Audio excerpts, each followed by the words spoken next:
என்ன ஆச்சுங்க? நீங்க சந்தோஷமா இல்ல போல தெரியுது. ஏதாவது கவலைப்படுற விஷயமா? பிங்கி, நம்ம 2 குழந்தைங்க நம்ம கூட இருக்க போறாங்க. அதை நினைக்கும் போது ரொம்ப சந்தோஷமா இருக்கு. ஆனா அவங்க எதிர்காலத்தை பத்தி நினைக்கும் போது பயமா இருக்கு. ஒரு காட்டுல வேப்ப மரமும் நாவப்பழ மரமும் பக்கத்து பக்கத்துல இருந்துச்சு. அதுல மீனு அப்படிங்கிற பெண் புறாவும் பிங்கி அப்படிங்கிற குருவியும் வாழ்ந்துகிட்டு இருந்துச்சு. மீனு பிங்கியோட கூடுங்க பக்கத்து பக்கத்துல இருந்துச்சு. அவங்க 2 பேரும் அக்கத்து பக்கத்து வீட்டுக்காரங்க மட்டும் இல்ல, 2 பேருமே நல்ல தோழிகளா இருந்தாங்க. அப்போ ஒரு நாள், அடட, வெளியில வானிலை மாறி இருக்கே, அத பாக்கும்போது பயங்கரமா மழை பெய்யும் அப்படின்னு தோணுது. அட இன்னைக்கு மட்டும் இல்லை, இப்போ மழை காலம் ஆரம்பிச்சிருச்சு. இதுக்கப்புறம் தினமும் மழை வரும். இந்த மாதிரி சூழ்நிலையை நாம் எதிர்கொள்ள வேணும். அதே மாதிரி வெளியே போய் நம்ம சாப்பாடெல்லாம் ஒன்றாக்க வேணும். அது மட்டும் இல்லை, நமக்கு குழந்தை பிறக்க போகுது. அவங்களுக்காக நம்ம எல்லாத்தையும் சேமிக்க வைக்கணும். நீங்க சொல்றதும் சரிதான். நான் என்னுடைய தோழியான மீனுவை பார்த்துட்டு வரேன். அதுக்கப்புறமா நாம 2 பேரும் சேர்ந்து சாப்பாடு தேடி வெளியே போகலாம். ஆஹா, சரி சரி. பிங்கி பறந்து மீனு பெண் புறாவோட கூட்டுக்கு போச்சு. மீனுவோட கூட்டு கதவை தட்டுனா. கதவு தட்டின சத்தத்தை கேட்டு மீனு புறாவும் வெளியில வந்துச்சு. அட மீனு, நீயா? உண்மையை சொல்லட்டுமா, நான் உன்னை பத்தி தான் யோசிச்சுக்கிட்டு இருந்தேன். ஆமா, எப்படி இருக்க? நான் நல்லா தான் இருக்கேன். முதல்ல நீ சொல்லு, இப்பெல்லாம் உன்னையே பார்க்க முடியறதில்ல. சாப்பாடு தேடுறதுக்கு எங்க கூட வர்றதும் இல்ல, சாயந்தர நேரம் வெளியில வந்து உட்காரதும் இல்ல. உனக்கு உடம்பு ஏதாவது சரியில்லையா? மிங்கி சொன்னதை கேட்டு பாவம் மீனு ரொம்பவுமே கவலைப்பட்டா. அதுக்கப்புறமா அவ மிங்கி அவ கூட்டுக்குள்ள கூட்டிக்கிட்டு போனா. இதோ பாரு, நான் வெளியில வராம இருக்கிறதுக்கான காரணம் உடம்பு முடியாம இல்ல, இதனாலதான். மிங்கி பார்த்தப்போ அங்க 3 முட்டை இருந்துச்சு. மீனு அத பாசமா பாத்துக்கிட்டு இருந்தா. இவங்க 3 பேரும் இந்த உலகத்துக்கு வந்துட்டாங்கல்ல, அப்ப இவங்க 3 பேருக்கும் நிறைய பாதுகாப்பு பாசத்தை கொடுக்க வேண்டியது என் கடமை இல்லையா? உனக்கு தான் தெரியும் இல்லையா, கழுகுக்கு கிட்ட இருந்து நம்ம முட்டைகளை நாம தான் பாதுகாத்துக்கணும். அதனாலதான் நான் கூட்டை விட்டு எங்கேயுமே வெளியில வர்றதும் இல்ல. ஆனா எனக்கு தெரியும், ஒரு 2 நாள் நான் கூட்டை விட்டு வெளியில வரலனாலே நீயா தேடிக்கிட்டு என் கூட்டுக்கு வருவ அப்படின்னு. அடடா, நீ சொல்லிருக்கிறது உண்மையிலேயே நல்ல செய்திதான். முட்டைகளை பார்க்கும்போது சந்தோஷமா இருக்கு. கொஞ்ச நாள்ல நானும் முட்டைகளை வைக்க போறேன். கொஞ்ச நாள்ல இவங்க எல்லாருமே வெளியில வந்துருவாங்க. அதுக்கப்புறமா எல்லாரும் ஒன்னாதான் வளருவாங்க, ஒன்னா சேர்ந்து விளையாடுவாங்க. கேட்கவே இவ்வளவு நல்லா இருக்குல்ல. இவங்களும் நம்ம 2 பேரும் போல நல்ல நண்பர்களா இருப்பாங்க. அப்படின்னா நீயும் பிரெக்னெண்டா இருக்கியா? ஆமா ஆமா அன்பு தோழியே, என்னோட வீட்டிலையும் நல்லது நடக்க போகுது. அப்படி அவங்க 2 பேருமே ரொம்பவும் சந்தோஷமா இருந்தாங்க. மீனு புறா தன்னுடைய முட்டைகளை நல்லபடியா பாதுகாத்துக்கிட்டு இருந்துச்சு. இன்னொரு பக்கம் பிங்கி குருவி வரப்போற குழந்தைங்களுக்காக சந்தோஷமா அவளுடைய கூட்டுல தேவையான பொருட்களை ஏற்பாடு பண்ணிக்கிட்டு இருந்தா. கொஞ்ச நாள்ல பிங்கி குருவியும் 2 முட்டைகளை வச்சுது. என்ன ஆச்சுங்க? நீங்க சந்தோஷமா இல்ல போல தெரியுது. ஏதாவது கவலைப்படுற விஷயமா? பிங்கி, நம்ம 2 குழந்தைங்க நம்ம கூட இருக்க போறாங்க. அதை நினைக்கும் போது ரொம்ப சந்தோஷமா இருக்கு. ஆனா அவங்க எதிர்காலத்தை பத்தி நினைக்கும் போது பயமா இருக்கு. இதுல கவலைப்படுறதுக்கு என்ன இருக்கு? அவங்கள பாதுகாக்க தான் நானும் நீங்களும் 2 பேருமே இருக்கோமே. நாம அவங்கள நல்லபடியா பாத்துக்கலாம். அவங்களுக்கு எந்த ஒரு குறையும் இருக்காது இல்லையா? எனக்கு வானிலை ரொம்ப மோசமா இருக்கு. 5 மணி நேரம் மழை பேஞ்சுக்கிட்டே இருக்கு. இப்போதான் மயிலோட பெரிய கூண்டு கீழே விழுந்து உடஞ்சி போயிடுச்சு. நல்ல வேலை, ராணியோட வீட்டில் எந்த விதமான முட்டையெல்லாம் இருக்குல்ல. இருந்துச்சுன்னா என்ன ஆயிருக்கும்? அட கடவுளே, நான் முட்டைகள் வைக்கிற காரணத்தினால வெளியில போகவே இல்லை. அதனால வெளியில என்ன நடந்துச்சோ எனக்கு தெரியவே இல்லை. பாவம் ராணி அக்கா, அந்த நேரத்துல எவ்வளவு கஷ்டப்பட்டாங்களோ. ராணிக்கு கூட பிரச்சனை இருக்கு, அதே மாதிரி நம்மளுக்கும் கூட பிரச்சனை இருக்கு. தெரியும்ல, நம்ம கூண்டு நவா மரத்துல இருக்கு. மழை காலத்துல நவா மரம் அந்த மழை பெய்யும் போது ரொம்ப கெட்டியா இருக்கவே இருக்காது. நம்ம கூண்டுமே கீழே விழுந்துருச்சுன்னா நம்ம குழந்தைகளோட எதிர்காலம் என்ன ஆகுறது? ஏன் இப்படி எல்லாம் பேசுறீங்க? நல்லதாவே பேசுங்க. கடவுள் மேல எனக்கு நம்பிக்கை இருக்கு. எவ்வளவு பெரிய கஷ்டத்தை நிச்சயமா கடவுள் நமக்கு கொடுக்க மாட்டான். மோனு பிங்கி 2 பேரும் கவலையா உட்காந்துக்கிட்டு இருந்தாங்க.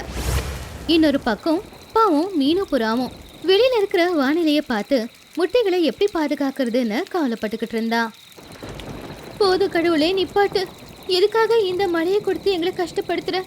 இந்த இடி மின்னல் சத்தத்தை கேட்டு கேட்டு 2 நாளா எனக்கு மயக்கமே வர மாதிரி இருக்கு. மழை கொஞ்சம் குறைஞ்ச மாதிரி தான் இருக்கு. இதுதான் சரியான நேரம். வெளியில போய் சாப்பிட ஏதாவது வாங்கிட்டு வரணும். நான் வெளியில போகாம வீட்டுக்குள்ளேயே இருந்தேனா அப்புறம் பட்னியா சாக வேண்டி இருக்கும். நான் உயிரோட இல்லைனா அப்புறம் என்னுடைய குழந்தைங்களை யார் பார்த்துப்பாங்க அப்படின்னு சொல்லி மீனு புறா ரொம்ப கவலையோட கூட்ட விட்டு வெளியில வந்துச்சு. அதுக்காக சாப்பாடு தேடிக்கிட்டு போச்சு. இப்பதான் ஞாபகம் வருது, பிங்கியோட கூட இருக்கிறது ஒரு நாவப்பழ மரத்துல தானே. அப்படின்னா பிங்கியோட மரத்துல இருந்தே நான் நாவப்பழத்தை பறிச்சுட்டு வந்து சாப்பிடலாமே. அங்க போனா பிங்கியை ஒரு எட்டு பார்த்த மாதிரியும் இருக்கும்ல அப்படின்னு சொல்லி மீனு புறா பிங்கியோட கூட்டுக்கு போச்சு. ஆனா பாவம், கீழே விழுந்த அந்த நாவப்பழங்களை எடுக்க போகும்போது திடீர்னு பயங்கரமா காத்து வீசினதுல அந்த மரத்தோட கிளை ஒண்ணு உடைஞ்சு மீனு மேல வந்து விழுந்துருச்சு. மீனுவுக்கு ரொம்பவும் காயங்களாச்சு.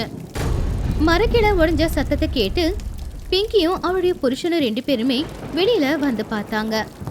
அந்த இடத்துல மீனும் காயப்பட்ட ரத்த வெள்ளத்துல இருக்கிறத பார்த்து பிங்கி ரொம்பவுமே அழுதா. ஐயோ மீனு, மீனு உனக்கு என்ன ஆச்சு மீனு? ஐயோ கடவுளே, இந்த மழை இந்த மாதிரி எத்தனை பறவைங்களோட உயிரை பலி எடுத்துக்க போகுதோ தெரியலையே.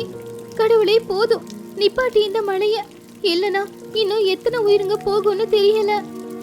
பிங்கி அவளுடைய தோழி அடிபட்டு கீழே விழுந்திருக்கிறத பார்த்து பயங்கரமா அழுதுகிட்டு இருந்தா. அப்போ மீனு பிங்கி கிட்ட சொன்னா, மிங்கி, உனக்கும் எனக்கும் இருக்கிற உறவு முடிஞ்சு போச்சு போல. இந்த உலகத்துல நான் வாழ்ந்த நாளும் முடிஞ்சு போச்சு. போற நேரம் வந்துருச்சு. எனக்கு என்ன பத்தி கவலை இல்ல, என்னுடைய 3 முட்டைங்களை பத்தி தான் கவலையா இருக்கு. நாளைனா அவங்கள யாரு பார்த்துப்பாங்க? எனக்கு வாக்கு கொடு, என்னுடைய குழந்தைங்களையும் நீ நல்லபடியா பார்த்துப்பேன்னு. மீனு, அப்படி மட்டும் சொல்லாத. உனக்கு ஏதாவது ஆக நாங்க விட்டுருவோமா என்ன? இரு, இப்பவும் உன்னை காப்பாத்தி வைத்தியர்கிட்ட கூட்டிக்கிட்டு போற. நீ குணமாயிடுவ. அப்புறமா பாரு, உன்னுடைய குழந்தைங்கள நீயே நல்லபடியா பார்த்துப்ப. பிங்கி மீனுவுக்கு தைரியம் கொடுத்துக்கிட்டு இருந்தா. அதுக்குள்ள மீனுவோட கண்ணு மூடிடுச்சு. மீனு, மீனு கண்ணு தர. இல்ல, உனக்கு ஒன்னும் ஆகாது. மீனு, மீனு கண்ணு தர மீனு அப்படின்னு பிங்கி அழுதுகிட்டு இருந்தா. அப்போ பிங்கியோட புருஷன் மோனுவுக்கு மீனுவோட முட்டைகள் ஞாபகத்துக்கு வந்துச்சு. அட பிங்கி, இப்போ அழுகுற நேரம் இல்ல. நம்ம நல்ல நண்பர்கள்னு காட்டணும். என்ன பண்ணாலும் நம்ம புறாவை திருப்பி கூட்டிட்டு வர முடியாது. அவங்களோட 3 குழந்தைய பத்தி நாம யோசிக்கணும். அவங்கள என்ன பண்ணணும்? இப்போ வேட்டைக்கார வந்து இந்த 3 முட்டைய பார்த்தான்னா தூக்கிட்டு போயிடுவான். நம்ம ஏதாச்சும் பண்ணி ஆகணும். நீங்க சொல்றது சரிதான். மீனோட முட்டைங்களை நாம தான் பாத்துக்கணும். நான் அவளை பார்க்க போனப்போ அந்த முட்டைங்களை அவ எவ்வளவு பாசமா பாத்துக்கிட்டா தெரியுமா? நாம அவங்க 3 பேரையும் காப்பாத்தி தான் ஆகணும். நீங்க பாத்தீங்கல்ல, சாகுறப்போ மோனு என்கிட்ட இருந்து என்ன வாக்கு வாங்குனான்னு. ஆனா இப்போ என்ன பண்றது? நமக்கும் 3 முட்டை இருக்கு. நாம மீனுவோட முட்டையை பத்தி யோசிச்சா நம்ம முட்டைய நல்லபடியா பாத்துக்க முடியாது. எவ்வளோ பெரிய சத்திய சோதனை. நீ இப்போ எப்படி யோசிக்கணும்னா, நீ 5 முட்டையை வச்சிருக்க. இப்போ 2 முட்டை இருக்கிற இடத்துல 5 முட்டை இருக்கும்போது அந்த 5 முட்டையை எப்படி பார்த்துப்பியோ அதே மாதிரி நீ பார்த்துக்கணும். இனிமே அது மீனோட முட்டை இல்லை, நம்மளோட முட்டை. சரியா? மோனு சொன்னதை கேட்டு பிங்கி குருவி மீனுவோட கூட்டுக்கு வந்தா.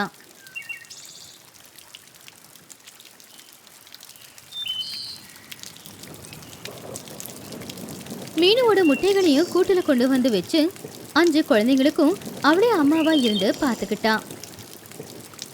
அப்படியே சில நாட்களும் போச்சு. ஒரு நாள் மழையெல்லாம் நின்னதுக்கு அப்புறமா காட்டுல வெயில் அடிக்க ஆரம்பிச்சுது.